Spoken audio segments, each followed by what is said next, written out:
Bypass చేస్తాం కదా.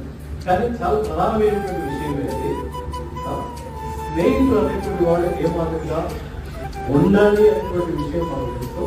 కానీ ఇక్కడ ఉన్నటువంటి స్థితిలో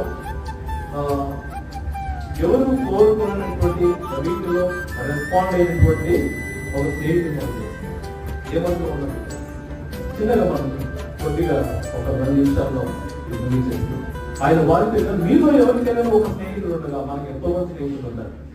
ఈ రోజుల్లో ప్రత్యక్షంగా ఉండే స్నేహితుల కంటే కూడా పరోక్షంగా ఉండే స్నేహితులు ఎక్కువైపోయారు. 200, 300, 400 స్నేహితులు నాకు ఉన్నారు. కానీ పనికి వచ్చేవారు ఎవరైనా ఉన్నారు అందులో చూసి ఆనందించడానికి, హత్వాన్ని చూసుకోవడానికి తప్ప దేనికి పనికిరానటువంటి స్నేహితులు. కానీ ఇక్కడ ఎవరికైనా ఒక స్నేహితుడు ఉండగా అతడు